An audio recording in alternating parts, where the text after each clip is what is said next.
정태적 종교하고 역동적 종교 얘기를 하는데 이 챕터에서는 어디를 이해하시면 되냐면 155쪽에 우화적 기능 이렇게 나오는 거가 있고 그 다음에 종교의 기능을 얘기하는 부분이 있는데 그게 176쪽에 보면 이 진한 글씨 있잖아요.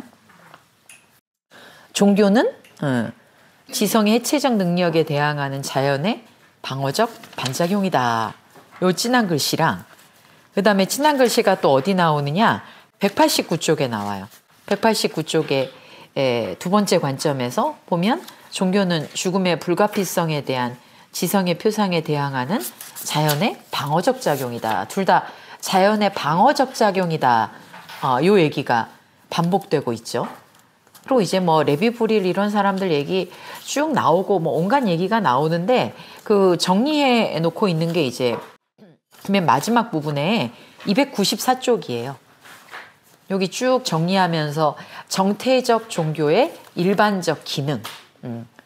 지금 제가 말하는 그 부분을 중심으로 이해를 하시면 돼요. 이제 중간에 뭐 원시인들을 레비브릴이 어떻게 파악하는데 이제 그것이 갖는 맹점이 뭐고 사회학, 듀르켐 같은 사회학자가 또 말하는 게 뭐고 이런 이야기들이 막 복잡하게 얽혀 있어서 그렇지 내용은 지금 종교의 기능이 뭐냐 어떤 요청에 의해서 종교가 발생했는가 이걸 얘기하고 있는 겁니다. 그래서 이 2장은 전체적으로 정태적 종교, 그러니까 닫힌 종교를 얘기하는 거거든요. 요거 얘기하고 이제 다음에 역동적 종교까지 얘기한 다음에 다시 열린 사회와 닫힌 사회, 지성과 뭐 본능, 창조적 정서 요거를 전체적으로 정리를 다음 시간에 하도록 하겠습니다. 그러니까 최대한 읽어올 수 있는 데까지 읽어오시면 돼요. 자, 이제 방금 앞에서 말했지만 이 관습 내지는 제도 이거는 사회를 유지하는 기능이죠. 그 사회를 유지하는 기능은 어쨌든 이 자연이 우리에게 요구하는 거야. 그렇죠? 그래서 인간은 그 자연으로부터 이제 지성을 분화시킨 요 방향으로 인간이 진화가 되어 왔어요. 그러다 보니까 본능을 가지고 있는 동물보다 훨씬 더 유연하긴 하죠. 그러니까 지성의 특징은 그 간격을 자기 나름대로 쉽게 말하면 해석을 할 수가 있는 거잖아요. 동물은 들어오는 자극에 대해서 반응을 즉각적으로 하죠. 이 간격이 많다는 게 더 유연한 거죠. 지성은 나아가서 자기가 경험한 세계를 유추해서 다른 데에 적용할 수도 있잖아요. 그게 지성의 강점이야. 그래서 본능 대신에 지성이 훨씬 더 두드러진 힘을 발휘하면서 인간이 이렇게 진화를 해왔는데 그렇지만 이거는 이 사회의 통일성을 그대로 간직하는 데는 그렇게 훌륭하진 않죠. 지성이 가지고 있는 그 특성 자체 때문에 그러니까 지성이 자연의 힘으로부터 현실화된 인간의 정신 능력인 거는 맞지만 그렇게 분화되어 온 것이 전체 자연과 이렇게 어긋나잖아요. 자연이라는 건 어쨌든 지속이고 지성이 분화되어 오기 이전에 동물이 간직하고 있는 본능을 베르그소는 공감이라고 얘기했었죠. 그러니까 그런 가장 원초적인 직관이 이제 동물에게는 지배적인 거예요. 그러니까 동물에게는 뭐가 없냐? 자의식이라고 인간에 맞먹는 자의식은 가지고 있지 않지. 자의식이라고 하는 게 가장 분화된 표층의식 아닙니까? 나는 나고 너는 너고 이것은 이것이고 저것은 이것이고 이렇게 저것은 저것이고 쫙 공간화하는 게 이게 지성이고 그러니까 동물은 그 지성이 분화되는 방식이 아니기 때문에 조금 더 직관적인 능력에 갇혀 있죠. 자, 그래서 지성이라는 게 나름 유연한 방식으로 도구를 제작하고 세계를 더 분화하고 이렇게 되어오긴 했지만 그 과정이 이 전체적인 지속에 반대된단 말이에요.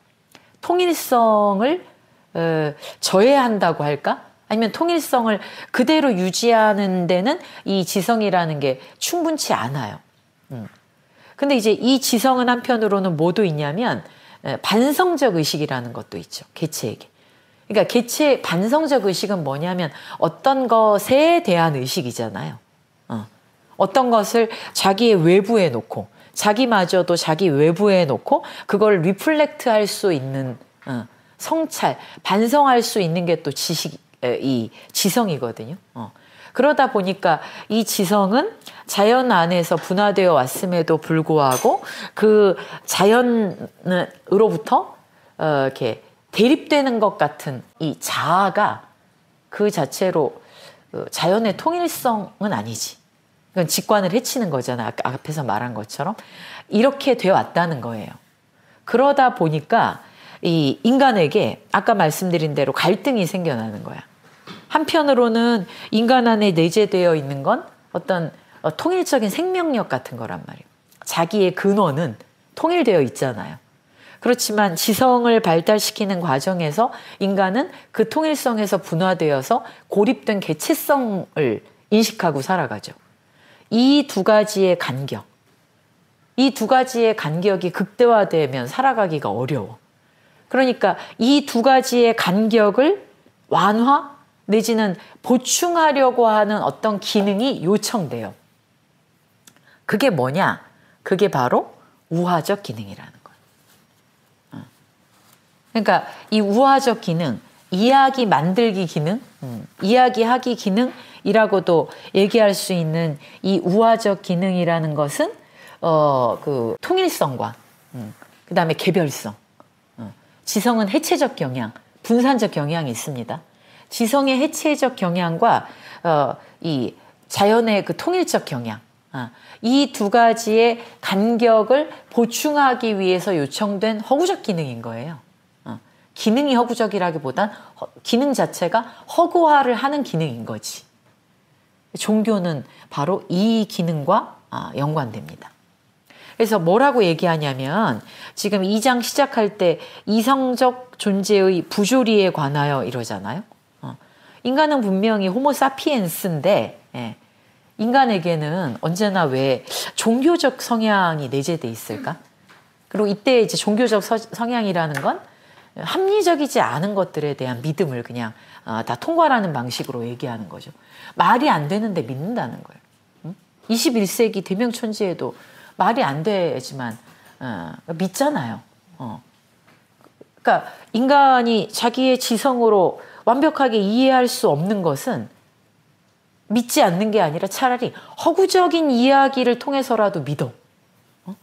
이성을 가지고 있는 존재도 이 너무나 허구적인 거에 금방 믿어버린다는 거예요. 이게 지금 그 앞에 제목이거든요. 이성적 존재의 부조리라고 얘기하는 거거든요. 그 우화적 기능을 그런 점에서 이해하실 필요가 있어요. 그래서 종교적인 성향, 그렇게 믿어버리는 거, 어떤 이야기 틀 속에서 믿어버리려고 하는 이 경향은 원시인들의 미개함의 증거가 아니라는 거예요. 원시인들이 미개해서 그런 게 아니라 그게 인간의 본질이다. 미개한 애들의 심리로 이거를 환원하면 안 되고 이거는 현대인이 가지고 있는 심리이다.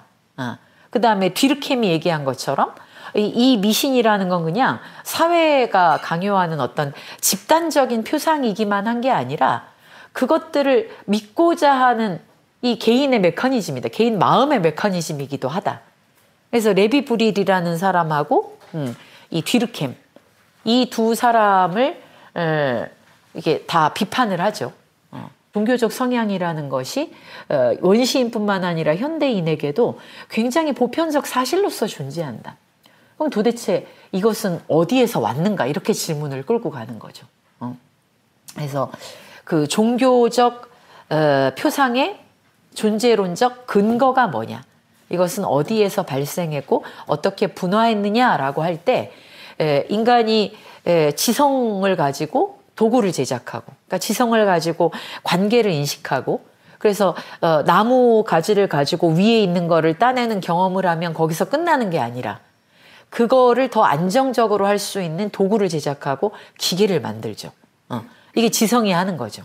그래서 지성이 지성이 이끌어낸 거는 일종의 도구적인 기능이야. 인간의 본질이 지성으로부터 그렇게 도구적인 기능을 갖게 했죠. 근데 이것과 더불어서 뭐가 있느냐? 또 하나가 우화적 기능에 의해서 생겨난 이 종교적 표상이라는 거예요. 그 우화적 기능, 그러니까 도구적 기능하고 나란히 가는 거야. 도구적 기능이라는 건 대단히 합리적 지성이잖아요. A 대 B는 C 대 D 이렇게 되게 수학적이고 아주 계산 가능하고 예측 가능한 이렇게 하면 이런 식의 결과가 나올 것이다라는 점에서 계산 가능한 것과 연관이 되어 있죠. 근데 우화적 기능은 그거하고 너무 달라 보이는 거야. 내가 가다가 돌을 맞으면 신의 벌을 받은 거다. 이거는 앞에 그 지성이 하던 거하고는 너무 다른 이야기잖아요. 이건 일종의 상상력과 연관되는 거죠. 상상력은 지성에도 작동을 하지만 이 우화를 만들어내는 것에도 작동을 합니다. 자, 그래서 우화작용이라는 건 뭐냐? 그 155페이지에 보시면 맨 아래줄부터 보세요. 맨 아래. 환상적인 표상. 이제 우리는 미신을 산출하는 표상은 어느 정도 다 상상이야. 그거는 지성이 하는 계산적이고 합리적인 그런 인식하고는 좀 다르죠. 이거는 환상인데 상상이 다 개입돼 있어요. 그런데 이 환상적인 표상들을 156조 따로 놓는데 합의하고, 그러니까 환상적인 표상들이 이 지성이 만들어낸 표상과는 또 독립적으로 있다. 그리고 이 표상들을 출현하게 한 작용, 이 환상적인 표상들을 발생시킨 작용을 뭐라고 하느냐? 우화작용, 가상을 만들어내는 작용. 그러니까 번역에 따라서 이거를 이야기하기 이렇게 얘기하기도 하는 겁니다. 픽션을 만들어내는 기능, 이게 우화 기능, 우화 작용인 거죠. 쭉 넘어가시면 위에서 이어서 7째 줄에 인간은 꿈을 꾸거나 철학할 수 있지만 그 전에 살아야만 한다. 그래서 우리의 심리학적 구조가 개인적이고 사회적인 삶을 보존하고 발전시킬 필요성에서 기인한다는 것. 그러니까 개인의 심리학적 구조는 순전히 개인적인 것으로 환원되지는 않는다. 모든 개인적인 거에는 이미 사회를 구성하는 게 자연적 필연성이잖아요. 그러니까 모든 개인적 심리는 이미 사회적인 삶을 보존해야 된다고 하는 그 자연의 필요가 거기에 침투해 있는 거예요. 그리고 그 사회적인 것 속에는 또 개인적인 것이 침투해 있겠죠. 베르손에게는 이원론이 언제나 침투된 것으로서, 상호 침투된 것으로서만 존재합니다. 그렇기 때문에 완전한 이원론도 아니고 완전한 이원론도 아닌 거지. 자, 이 필요성에서 기인한다. 그래서 우화 기능은 이 개인 안에서 사회적 단위의 본성과 연관된 기능이기도 한 거예요. 만약에 혼자 살아간다 그러면 이 우화 기능이라는 것도 필요하지 않아요. 지성을 우리가 상상력이라는 게 이제 지성의 활동을 막 자극해가지고 더 확장적으로 생각할 수 있게, 지성이 더 유연하게 더 넓게 생각할 수 있게 지성을 자극하는 게 상상력인데, 이 우화의 기능이라는 건 뭐냐? 지성이 하는 이 분할하는 거, 해체하고 외제화하고 공간화하는 거, 이것 자체를 저지하거나 보충하기 위해 요청된 게 그게 우화 기능이에요. 자, 그래서 일단은 이 우리의 심리학적 구조는 사회적 삶을 보존해야 된다는 필요성, 여기에서 기인한다. 그래서 그 아래에서부터 두째 줄 보시면 모호하고 틀림없이 인위적으로 한정된 상상력의 영역에서 우리가 우화작용이라 불렀던 자연적 분절을 생각해 보자. 이제 거기에서 지성으로, 상상력이 지성과 연관되기도 하지만 상상력이 또 어떻게 분화되느냐? 우화작용이라고 부르는 방식으로 분화가 되는 거예요. 여기서부터 뭐가 나오느냐? 문학이 나오고, 소설, 드라마, 신화, 이를 앞선 모든 것이 나타났다. 소설가나 극작가가 항상 있었던 건 아니지만 그러니까 이런 식의 상상력이 만들어낸 문학은 더 나중에 생겨난 거죠. 이거는 없었던 적이 있지만 종교 없이 지낸 적은 없다. 저 원시 부족의 흔적을 어디를 더듬어 보더라도 그 허구작용, 허구를 만들어내는 이 우화작용은 항상 존재한다는 거예요. 그게 이제 종교하고 연관된 거죠. 그래서 종교가 위에서 6째 줄에 우화적 기능의 존재 이유였다.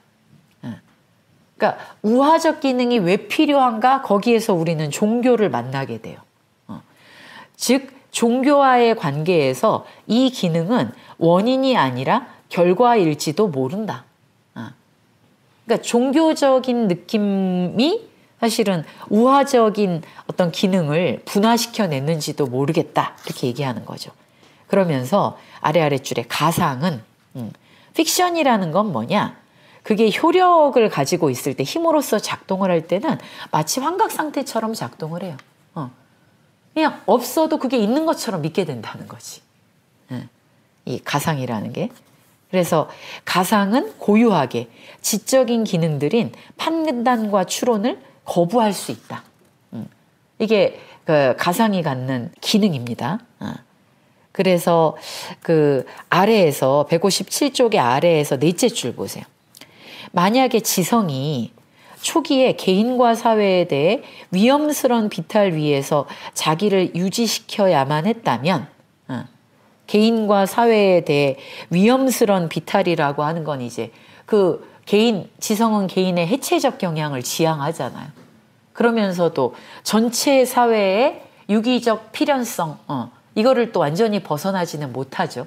이 두 가지가 아슬아슬하게 갈등하는 상황에서 지성이 계속 자기를 유지시키려 그러면 그걸 보충하기 위해서 요청되는 게 바로 일종의 환영들이었다. 이렇게 얘기하고 그 중간을 메꿀 다른 기능이 필요한 거예요. 그래서 뒤에 158쪽 보세요. 그러니까 지성이 할 일은 계속하지만 지성으로 완전히 다 할 수 없는 어떤 부분, 지성이 나아가는 방향과는 다른 방향에서 나를 이 사회적인 필연성에 잡아둘, 혹은 이 전체 자연과의 그 연관성 속에 잡아두기 위해서 요청되는 게 바로 가상이었다는 거죠. 그래서 가상은 158쪽 맨 위에 만일 영상이 생생하고 줄곧 머리에서 떠나지 않는다면 곧바로 지각을 모방하여 그것에 의해 행동을 방해하거나 변형할 수 있을 거야. 이게 일종의 환각이라 그랬잖아. 그러니까 눈에 그냥 보이는 거야. 보이는 거니까, 보인다고 생각하니까 환각 상태에서 그것이 실제로 어떤 행위를 유발하죠. 마찬가지로 가상이라는 게 어떤 지각을 산출해서, 영상을 산출해서 그 영상을 우리의 행동으로 이어지게 만들어줄 수 있는 힘을 가지고 있는 거예요. 그래서 지성이 진실한 경험으로부터 이끌어낸 귀결들 속으로 너무 멀리 가려는 순간에 이제 지성은 그 자신의 합리적인 판단을 계속 이끌고 가려고 하는데 그럴수록 우리는 점점점 전체로부터 고립될 수가 있겠죠. 이게 지성의 해체적 경향이거든요. 체계적으로 거짓된 경험이 지성 앞에 나타나 지성을 멈추게 할 수 있을 것이다. 아마도 여기에도 자연이 이런 이 요구를 하지 않았을까? 그래서 이런 조건들 속에서 지성은 형성되자마자 미신에 의해 침범되었고 본질적으로 지성적인 존재는 자연적으로 미신적이 된다는 것. 지성적인 존재만이 미신적이라는 것. 이런 역설이 발생하는 거예요. 그러니까 지성의 경향을 계속 나아가게 하게 되면 이 전체적 어떤 느낌, 우리의 그 존재의 근거 있잖아요. 그걸 그냥 망각하게 돼. 그러니까 그것이 계속 분화되는 것을 방해하는 우리 안에 어떤 본능적인 게 여전히 있는 거잖아요. 내가 분리된 존재가 아니라고 하는 그것들을 일깨우는 자연의 힘이 바로 이 미신, 즉 종교적인 형태를 취하는 거죠. 그러니까 지성과 종교는 서로 상호 대비되는 게 아니라는 거예요. 지성이 발달할수록 종교가 사라지는 게 아니다. 지금 베르소는 그렇게 얘기하고 있는 거거든요. 우리는 원시 부족들은 지성이 발달하지 않아서 종교에 매몰돼 있고, 현대인들은 지성이 더 발달해서 종교적인 것이 비합리적인 것이라 추방됐다. 그러면 여전히 현대사회에서 작동하고 있는 이 미신적인 거를 이해할 수도 없을 뿐만 아니라 그건 지성과 이 본능을 대립관계로 보는 거야. 지금 여기서 얘기하는 건 근데 지성적 존재들이라는 것과 자연적인 존재라는 게 이거는 늘 모순되는 게 아니라 같이 가는 거라는 거예요. 그러니까 지성적인 존재는 자연적으로 미신적이 된다. 이 말이 그 말이에요.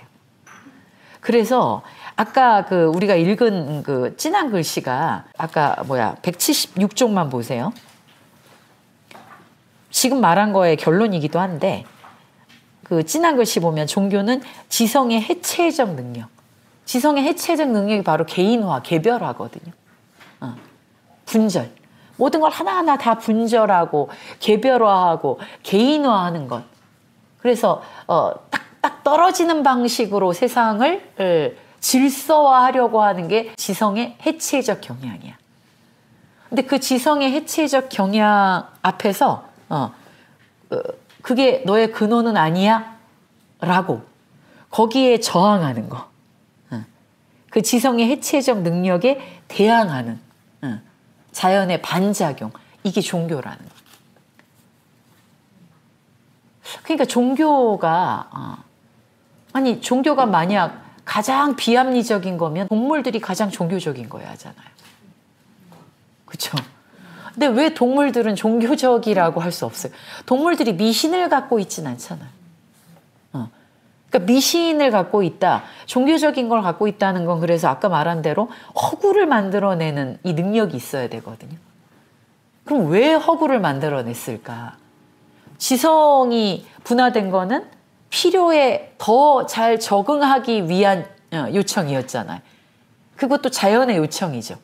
어떤 개체가 그게 필요가 없는 식물, 동물로 살 수도 있는데 어떤 종들은 자기의 필요에 더 잘 적응하기 위한 것으로 지성의 분화의 길을 택했단 말이에요.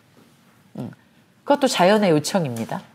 그런데 그렇게 지성이 자기 길을 계속 따라가는 과정에서는 역설적이게도 자기의 근원에 대한 망각을 동반한다는 거예요.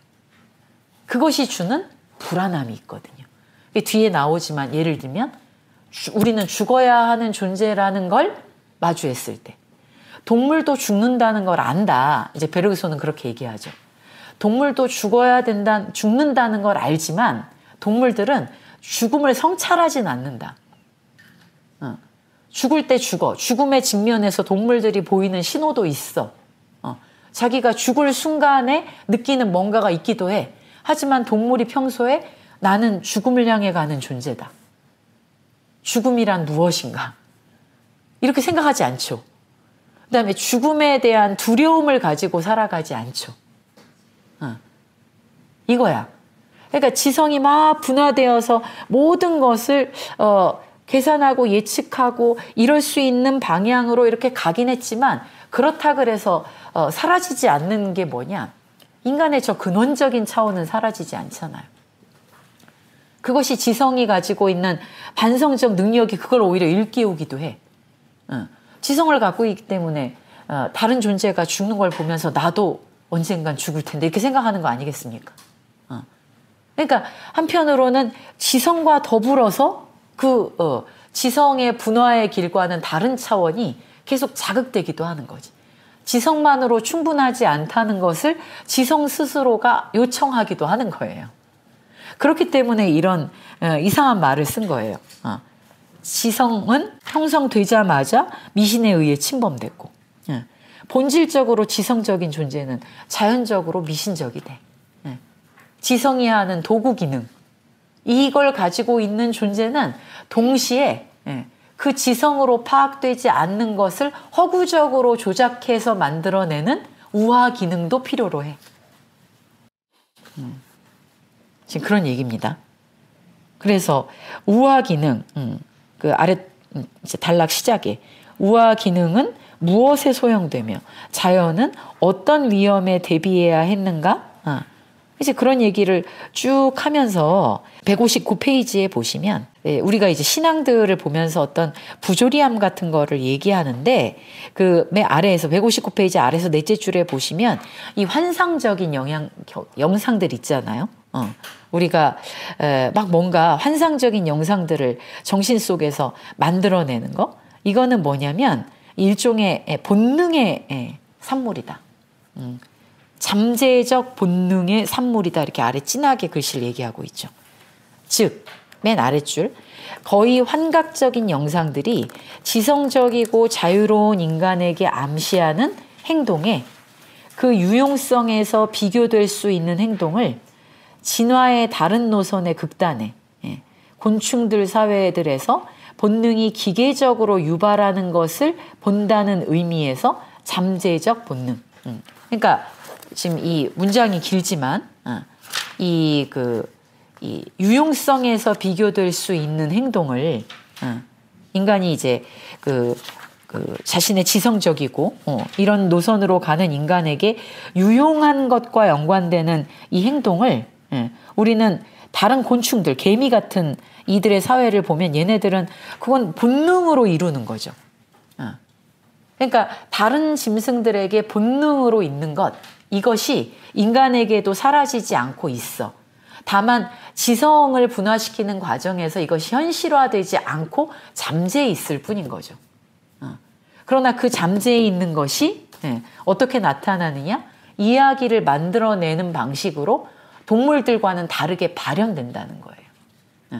동물들은 표층의식, 개인적인 의식과 이 집단의 의식 사이의 간격 속에서 괴로워하지 않잖아요. 뭐 있을 수도 있지, 어느 정도는. 그러나 얘네들의 행동은 거의 다 이 자연적 본능으로서의 사회를 계속 유지하는 방식으로 그냥 귀속되죠. 그런 점에서 개인의식, 사회의식이 구분된다고 얘기할 수는 없거든요.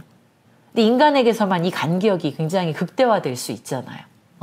그렇기 때문에 지성으로 분화된 존재들에게는 그 동물들에게는 이미 발현되고 있는 그 본능을 다른 방식으로 발현하는 우화적 기능이 요청됐다는 거예요. 그래서 지성의 길을 상쇄하고 보충해 주는 게 바로 우화 기능을 통해서 내가 뭔가 이 전체와 이 하나라고 하는 이 전체들과 이렇게 분화되어 있지 않다고 하는 어떤 이야기 논리를 만들어낸다는 거지. 그게 종교라고 보는 겁니다. 그래서 결론을 얘기하면 종교는 어떻게 정의되느냐? 지성의 해체적 능력에 대한 자연의 방어작용, 이렇게 얘기했죠. 그 다음에 두 번째는 뭐냐? 186페이지에 보면 자, 종교의 첫 번째 기능은 뭐냐면 사회보존에 직접적으로 관심을 갖는 기능. 그러니까 내가 개인의 의식 속으로 분화되어서 다른 것들과 구분되지만 내가 세상을 그런 방식으로 인식하지만 그것이 너의 근원이 아니라고 하는 걸 자연이 계속 일깨워줘. 그게 이제 우화 기능으로서 드러나는 거지. 그러니까 도구 기능이라는 것도 지성으로 분화되는 과정에서 만들어진 기능이죠. 근데 그 기능만이 아니라 동시에 뭐도 만들어지냐? 우화 기능도 만들어지는 거예요. 이게 인간에게만 이게 만들어지는 이유를 아시겠죠? 지성의 경향으로는 동물들처럼 이게 일치하지 않으니까. 그래서 한편으로는 개인적인 차원, 모든 걸 분화하는 기능으로 달려가지만 여전히 잠재해 있는 본능은 지성을 가진 인간에게는 다르게 발현이 돼. 그래서 한편으로는 되게 부조리한 것을 그냥 믿어버리는 거야. 지성과는 전혀 다른 기능을 같이 작동시키는 거죠. 근데 그 기능이 바로 뭐냐면 사회보존에 직접적으로 관심을 갖는 거예요. 아까 8페이지 잠깐 보실래요? 178페이지에 보면 첫 단락의 끝부분에 원시 종교는 사람이 생각하고부터 자신만을 생각하고 내달리려는 위험에 대한 경고다. 이렇게 얘기하죠. 다 자기만 위하려고 하는 것을 이렇게 묶어줘. 그러니까 고대 사회에서 종교가 굉장히 중요한 기능을 하고 그 종교는 언제나 의리를 동반하잖아요. 그게 장례식이 됐든 뭐 성인식이 됐든 그 의례라고 하는 게 이 사회의 성원들을 언제나 통합적인 질서에다가 귀속시키는 기능을 갖죠. 이게 모든 의례의 특징이죠. 그래서 의례 속에서 언제나 조상한테, 망자한테 기도를 한다거나, 우리가 다 공통의 기원을 가지고 있는 존재임을 상기시켜 준다거나, 그런 걸 생각을 해보면 종교가 왜 지성을 가진 인간에게 나타나는 산물인가가 단번에 이해가 되죠. 그래서 이 종교가 갖는 기능을 베르손이 이렇게 보는 거예요. 이 자신만 생각하고 내달리는 지성의 해체적 경향, 이거에 대해서 자연이 방어적으로 반작용하는 거다. 그러니까 우리 안에 그 두 가지의 기능으로 자연이 분화되어서 나타난다는 얘기죠. 그래서 지금 그 뒷부분에 그렇게 얘기한 겁니다. 이 자연이 지금 방금 읽은 부분 있죠? 186쪽으로 다시 넘어와 보시면 첫 번째 기능은 사회 보존에 직접적으로 관심을 갖는 기능이었다. 요거 얘기했죠. 자, 그런데 이제 두 번째 종교의 기능이 있어요. 그건 뭐냐면 이제 죽음과 연관되는 건데 그 의기소침에 대한 보장. 이 의기소침에 대한 보장이라고 얘기한 게 의기소침이 불안을 말해요. 불안. 지성을 가진 존재가 그 지성을 가지고 세상을 아무리 예측하고 그 따져 묻고 이렇게 하려고 하더라도 근원적인 불안이 사라지지 않아. 자, 그 중간 정도, 그 단락의 7째 줄. 생명의 영역은 본질적으로 본능의 영역이고 진화의 어떤 노선 위에서 본능은 그의 자리의 한 부분을 지성에 양보했고 이로 인해 생명의 교란이 왔고 그때의 자연은 지성의 지성을 대립시키는 것 외에 다른 방편이 없었다는 것을 우리는 항상 스스로 다짐해야만 한다. 이처럼 자연을 위해 평형을 재건하는 지적인 표상. 이게 바로 허구적인 기능을 말해요. 그러니까 허구적으로 우리는 다 하늘의 같은 자손에서 왔어. 우리는 다 하나야. 이걸 의례가 반지성적인 게 아니잖아요. 의례는 또 다른 지성의 산물이죠. 근데 그 지성은 사회의 질서를 지키고 계산하고 이런 것과는 또 다른 어떤 차원을 갖죠. 그러니까 고대 의례라는 게 주로 축제 형식으로 나타나잖아요. 그 고대 축제는 많은 원시 부족의 축제를 이렇게 연구해 본 사람들에 따르면 축제 때 아주 많은 부족들의 생활은 공통적인 게 이제 우리가 일상의 시간은 그 시간이 작동하고 질서 정연한 시간이 작동하고 그 다음에 위계 질서가 작동하죠. 그런데 축제는 뭐냐면 그걸 스톱시키는 시간이라고. 그래서 시간성 자체를 교란시켜 버려. 그 다음에 위계를 없애버려. 그래서 뭐 어떤 그 부족에서는 축제의 시간에는 이 부족 장들을 쫙 이렇게 줄로 세우고 그 구성원들이 돌아가면서 그 부족의 가장 높은 자리에 있는 사람들한테 이렇게 침을 뱉는 방식으로 의례를 행하기도 한다든가. 그러니까 일상의 시간과 일상의 위계 질서를 교란하는 것으로 축제나 의례를 구성하는 거지. 뭐 희생제의라든가 여기 베르그손이 많은 얘기하지만 그런 것들도 사실은 지성을 보완하기 위한 지성의 작용이잖아요. 앞에 것들의 논리와는 다른 논리 구조가 작동하는 거죠. 지금 그런 얘기입니다. 그래서 자연을 위해 평형을 재건하는 지적인 표상은 종교적 질서다. 너네가 이렇게 서로 외재적인 것처럼 지성을 가지고 이러저러한 것이 마치 원래 이렇게 분리된 것처럼 살아가지만 사실은 그렇지 않아 라는 거를 계속 우리의 잠재되어 있는 자연적 본능이 지성적 존재를 일깨운다는 거예요. 그것이 우화 기능과 연관된 종교적 질서라는 거죠. 그러니까 종교적 질서는 위계가 작동하더라도 어쨌든 일상의 위계하고는 다르잖아요. 그래서 공간도 종교적으로 그런 공간들이 있죠. 거기 들어가면 죄인도 체포할 수 없게 하는 그런 공간도 있죠. 그러니까 일상성이 작동하지 않는 다른 공간을 만들어내. 이건 무슨 논리적이고 합리적인 거하고는 좀 다른 차원이잖아요. 자, 이런 게 있는데 그 중에서도 특히나 중요한 게 이 죽음이라는 거예요. 죽음. 이 지성의 의기소침과 연관된 게 죽음이다. 그래서 동물들은 187페이지에 보면 죽음을 의식하진 않는다. 죽음을 느끼긴 한다. 근데 죽음을 의식하진 않아. 그래서 위에서 넷째 줄에 예를 들면 적을 피하기 위해 우리가 어떤 동물이 죽은 채 한다고 할 때 그냥 움직이지 않는 걸 우리가 죽은 채 한다고 얘기하는 거지.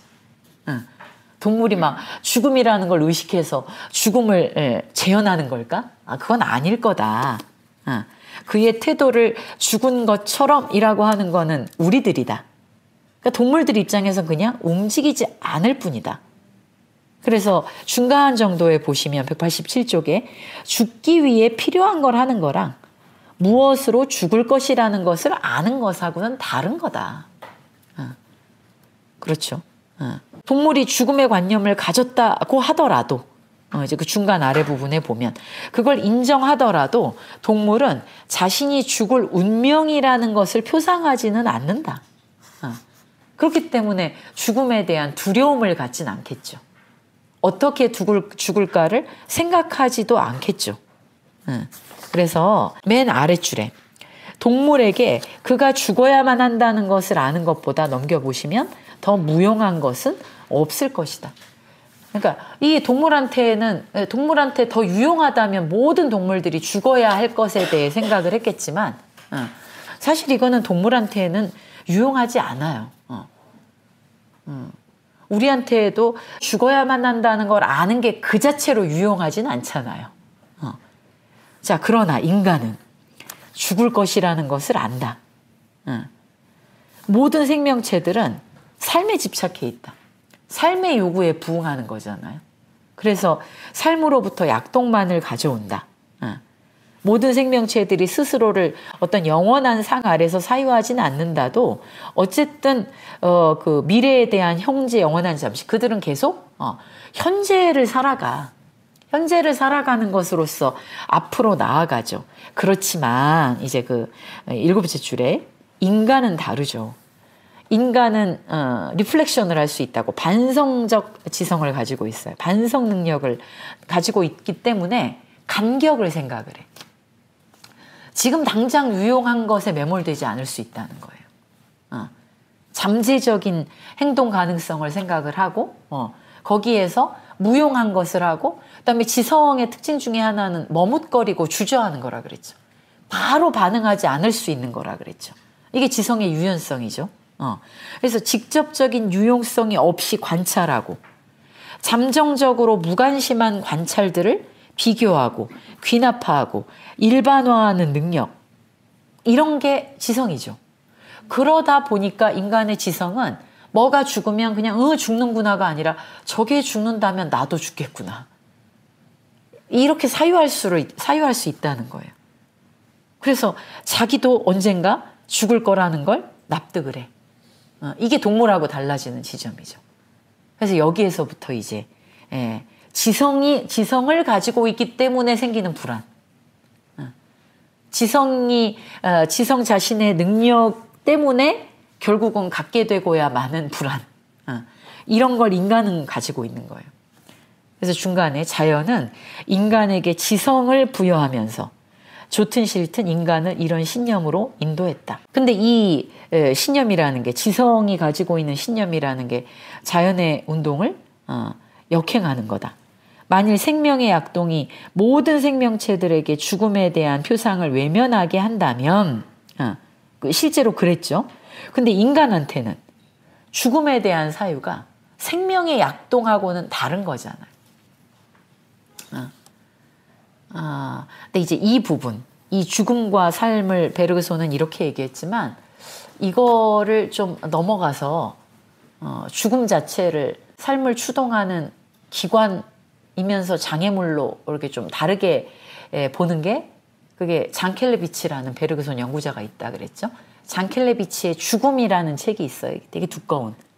그 책은 이 죽음에 대한 베르그손의 이런 아주 짧은 사유를 길게 쓴 거예요.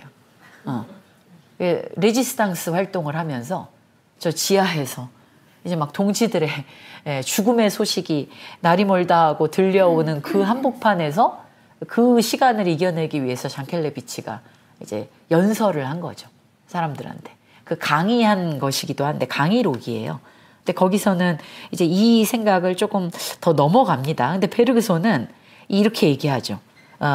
죽음에 대한 표상은 생명의 약동과 대립되는 것이다.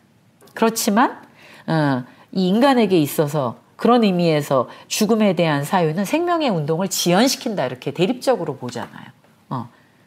이건 생명의 약동하고는 상관없는 활동이야. 근데 죽음에 대한 사유는 아주 나중에야. 이제 그건 종교적인 것으로 가서야 인류를 고양시키고 철학으로 삽입될 것이다. 그러나 우리가 초기의 인간을 생각을 해보면 이제 막 동물에서 분화되어 온 가장 초기의 인류를 생각해 본다면 죽음에 대한 사유는 인간을 굉장히 의기소침하게 하는 거겠죠. 그러니까 우리가 죽음에 대한 생각을 어떤 성찰을 계속 이어나가면서 죽는다는 것이 무엇인가, 어떻게 죽을 것인가 이렇게 가기 이전에는 그냥 막연한 공포가 있잖아요. 죽음에 대한. 타인의 죽음을 통해서든 아니면 자신의 어떤 신체적 경험을 통해서든 그냥 막연한 공포죠. 그건 우리를 굉장히 불안하게 만들지.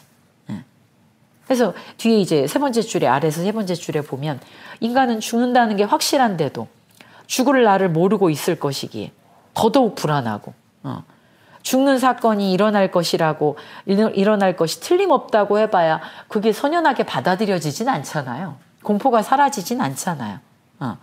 매 순간 죽음이 일어나지 않는 것을 확정하면서도 또 살아있구나 이렇게 확증하지만 또 계속적으로 반복되는 부정적 경험은 그런 확증의 결과들을 약화시켜. 늙어가고 있으면서 계속 죽음에 가까워진다는 비유를 하는 것도 그거잖아요. 자, 그렇다.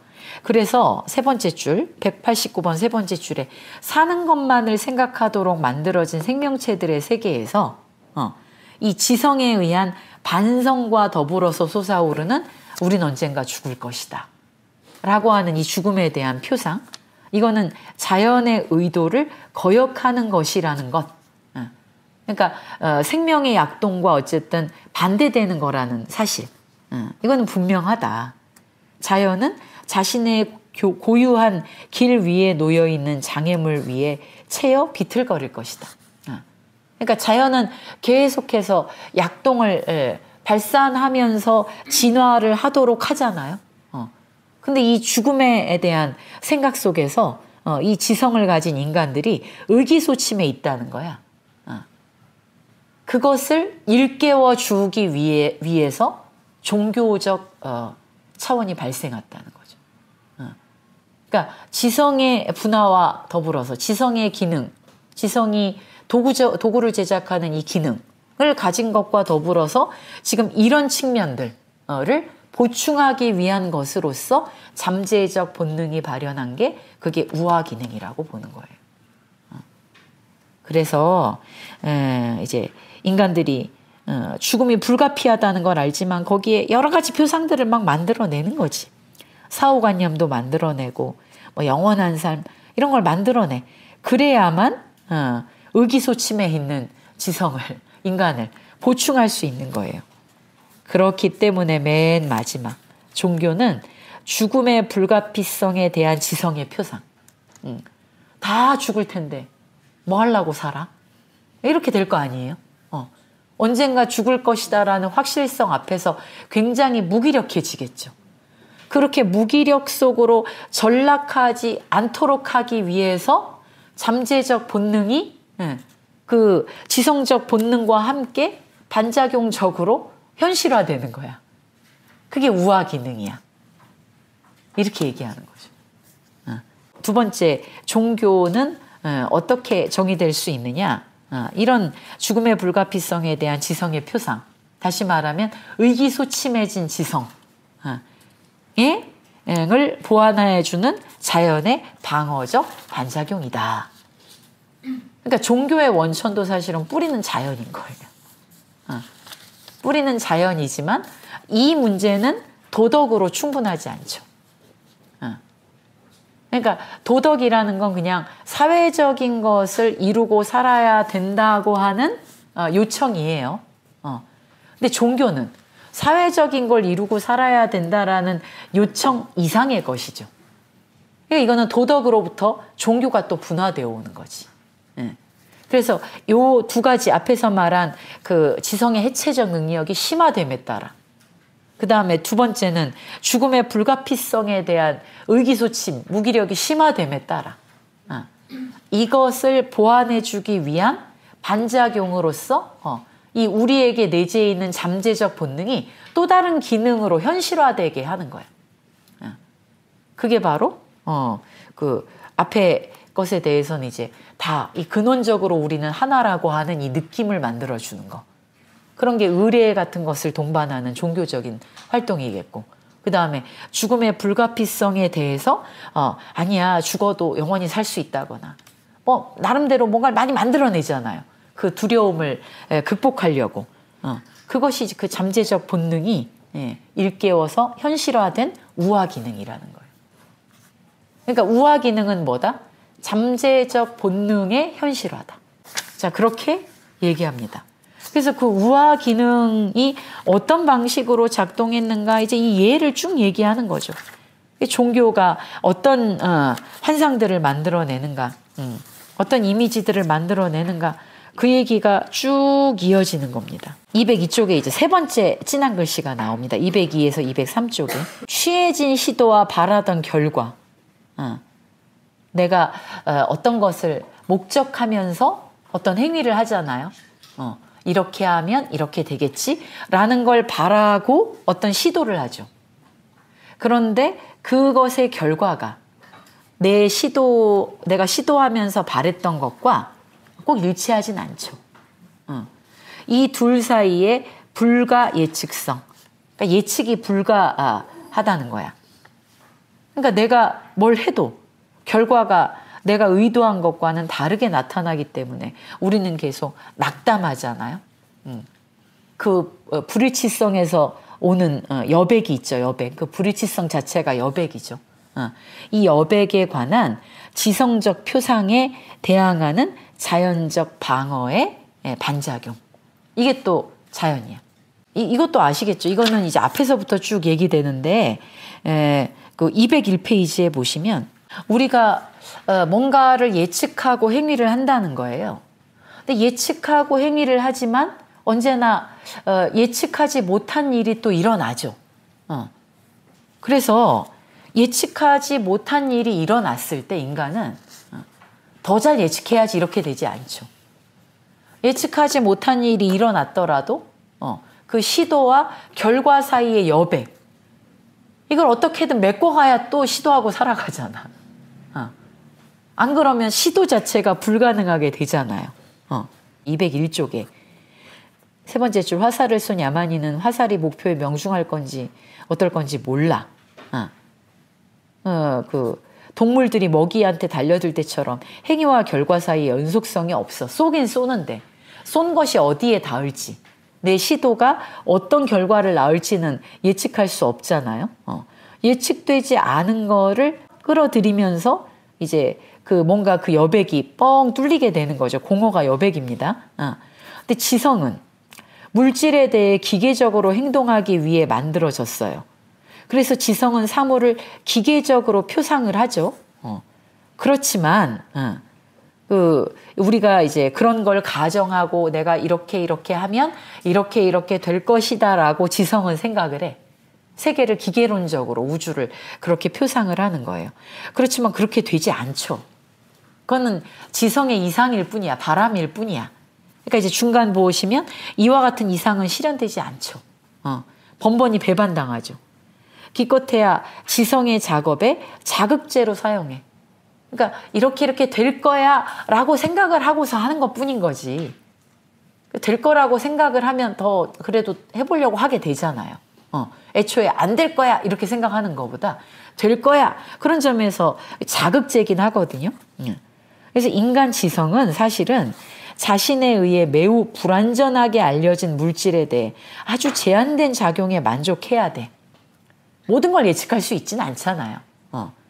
그런데 이제 생명의 충동이 거기에 있고 그것은 기다림을 허용하지 않고 장애를 인정하지 않는다. 생명적 충동은 그냥 하는 거니까, 나아가는 거니까 우연, 예측되지 않은 거, 비결정된 거 이런 걸 모르잖아요.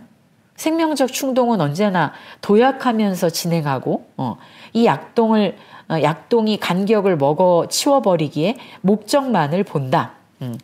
그러나 이런 예상에 대해 지성은 인식했어야만 한다. 그래서 어떻게 되느냐? 표상이 솟아오르게 돼요. 그러니까 생명의 약동과 지성이 하는 방식, 이게 다르다 보니까 그 간격을 메꾸기 위해서 표상을 만들어낸다는 거죠. 다시 말하면 자연적 원인들에 겹쳐지거나 대치될지 모르는 우호적인 능력의 표상. 자연스럽게 시작한 행동을 자연적인 원인들에 의도되고 우리 소원과 일치하는 행위들로 연장할지 모르는 우호적인 능력의 표상, 이런 것들을 만들어서 그 예측 불가능성을 메꾸려고 한다는 거예요. 내가 실패하더라도 뭐는 어땠어? 나름대로 그 실패하든 그 의도대로 결과가 나타나든 안 나타나든 이제 그 사이에 뭔가를 막 메꿔서 자기의 행위를 정당화하는 표상을 우리는 만들죠. 그렇지 않으면 또 시도할 수가 없게 되거나 아예 시도하려고 하지도 않게 되겠죠. 그래서 우리의 메커니즘 속에서 그런 표상이 바로 뭐냐면 이제 목적이야, 목적. 그래서 우리가 이처럼 그 7째 줄에 성공에 관심을 가지는 호의적인 능력을 막 상상해. 아니야, 잘 될 거야. 그 불안을 이제 메꿔내는 거 있잖아요. 잘 안 되고 나서도 잘 안 될 이유가 있을 거야. 이렇게 자기의 그 성공에 관심을 가지는 호의적인 능력들을 상상하거나 그 예측 불가능성을 우리가 아는데 이대로 일어나지 않을 수 있다는 걸 아는데 시도와 결과가 이게 일치하지 않을 거라고 하는 것을 확실하게 생각하고서는 뭘 시도할 수가 없잖아요. 그러니까 계속해서 그걸 메꾸려고 하는 잘 될 거야. 이렇게 얘기한다는 거예요. 지성의 논리는 우리의 실패를 설명하기 위해서 또 뭐해? 비우호적인 능력들을 설정해. 그러니까 잘 될 거야. 근데 실패하면 뭐야? 이런 것들 때문에 또 안 됐어. 뭔가 거기에다가 아주 많은 것들을 갖다가 붙이죠.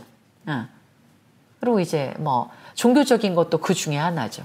신이 아직 나에게 원하지 않으셨어. 때를 아직 주지 않으셨어.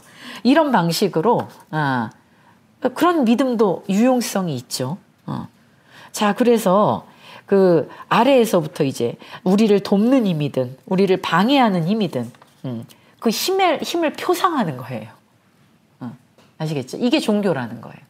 그래서 202페이지 아래에서 6째 줄 올라가시면 우리가 원시사회라고 부르는 정체된 사회에서는 신앙들이 그 기원에 대한 고려 없이 유추에 의해서 무한히 증가하는데, 그러니까 어떤 걸 믿었다 그러면 이제 그것이 계속 증식하는 거죠.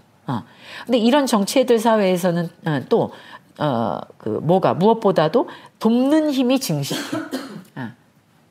그러니까 자기가 뭘 행위하기 위해서 행위하는 것을 그 행위의 의도대로 실현하기 위해서, 그러니까 언제나 뭘 의리를 지내잖아. 사냥 가기 전에 의리를 지낸다거나 기도를 한다거나 이런 걸 많이 하잖아요. 그 낙관적인 힘들을 믿는 거지. 우리를 도와줄 거야. 그 신화를 만드는 것도 일종의 이런 메커니즘으로 베르그송식으로 설명할 수도 있죠. 그래서 자기가 하는 일을 이 세상이 도와줄 거라고 하는 그 자신의 생명적 충동을 이 스토리화하는 거죠. 생명적 충동은 낙관주의자다. 그래서 생명의 충동으로부터 나온 모든 종교적 표상들은 결국 이렇게 설명될 수 있을 것이다. 그러니까 종교의 기원으로서의 또 하나는 뭐예요? 이 시도와 결과 사이에 그 여백을 메꿔내려고 하는, 거기에 다른 힘을 보충함으로써 그 여백을 메꿔내는 거지. 그런 것도 우화 기능이잖아요.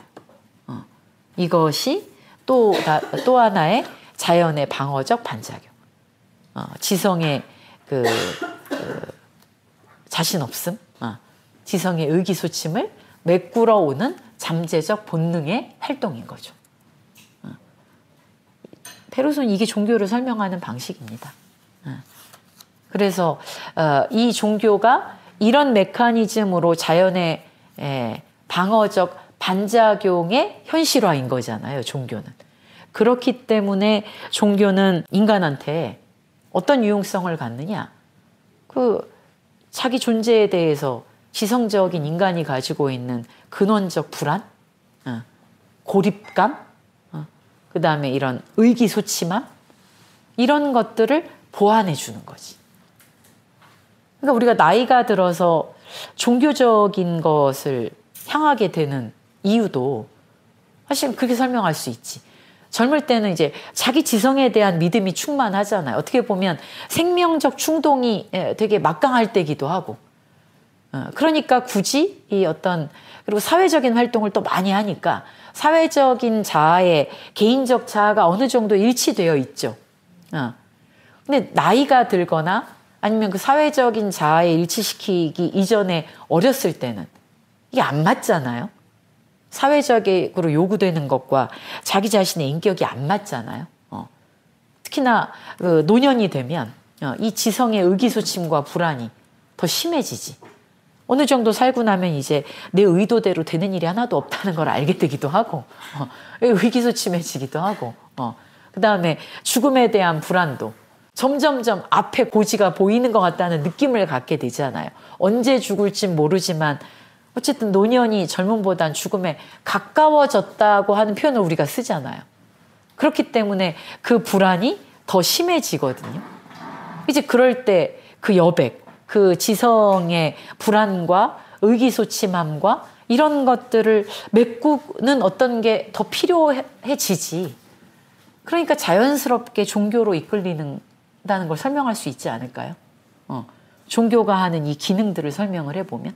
그러니까 이거는 사회적으로 누군가가 강압해서가 아니라 그냥 그런 이 지성의 작용을 가지고 있는 인간에게 이거에 대항하는, 이게 충족시켜줄 수 없는 어떤 부분을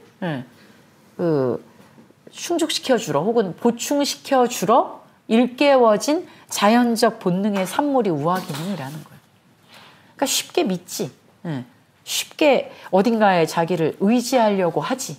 그러니까 이게 비합리적이고 이런 영역이 아니라 종교를 지금 종교가 어떻게 발생하는가? 라는 이 차원에서 세 가지를 설명하고 있지 않습니까? 다만 그 합리적인 것의 극한이 채워주지 못하는 어떤 그 중간 여백을 채워주는 거지. 우리의 그런 잠재적 본능을 건드려 주는 거예요.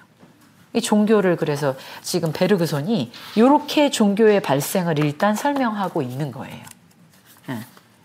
요까지가 이해가 되셨죠?